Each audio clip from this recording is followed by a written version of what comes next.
Sensei Foot reflected that times are dark right now. Amen to that, right? Times are dark right now because we are in the final throes of white supremacy. But it's not midnight dark. Interesting. It's not midnight dark. It's 3 a.m. dark. We are looking forward to a new horizon and a new day. The question is, and I think if we understand the freedom movement, if we understand the struggle for freedom as a continuum, as Brother Cortland points out, right, as a continuum, this isn't something that begins yesterday. This is something that black folk have been fighting for their freedom since the moment we arrived on these shores. It's a continuum. Then we understand that this is ongoing. And we understand as well, and this is the midnight versus 3 a.m., we understand as well there are moments where we have achieved great things. Like the progress is real. And of course, progress has been achieved, right? But, if we just go back a few years to 2008, when Barack Obama was elected, that narrative of, well, we haven't done anything was completely different, right? It was, now, aren't we post-racial now, right? Haven't we overcome? It wasn't 3 a.m.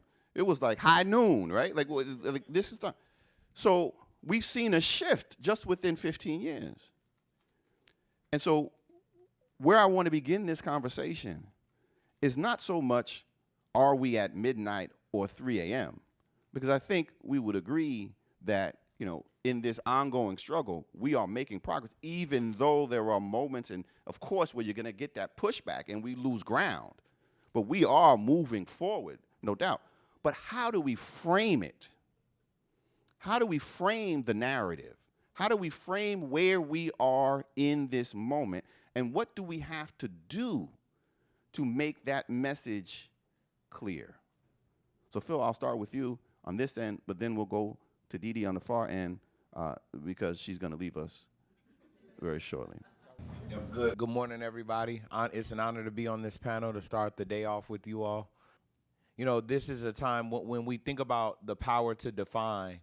One thing that comes to my mind about this moment is over the last few years, how much the right has sought to muddy what the truth is, muddy what history is, muddy what, you know, how we got here, the story of how we got here, and how that concerted attempt has made it very destabilizing to organize right now.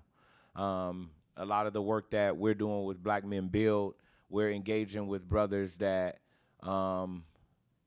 they are believing a lot of different things about the reality of the world, and it's very disconcerting to experience right now.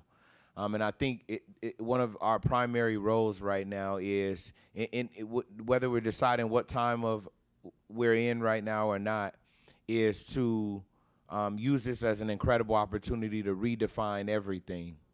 And that's how we see our role with Black Men Build. What we talk about, yes, we want to organize Black men. Yes, we want Black men to be moved to the left. Yes, we want Black men to not be falling prone to conservative and right-wing values and ways of being. And this is an incredible opportunity to redefine what manhood looks like completely. And I think that's an exciting moment to be in for us, something that does make me incredibly excited about this time to redefine what it means to be human, what it means to be a part of an organization that wants to transform the world, to redefine every part of what we know to be true. And I think far too often we have allowed, you know, the right to define the language, the arena, the, you know, everything about what we're up against. So the power to define for us, I think, is not to, it's not, sorry, I don't know, for some reason I'm getting confused. But the power to define for us in this moment is an opportunity, I think, to develop new ways of being completely, not to fall victim to a conservatism or looking back. You know, I often wanted to be like and still want to be like SNCC veterans and Black Panther veterans, et cetera.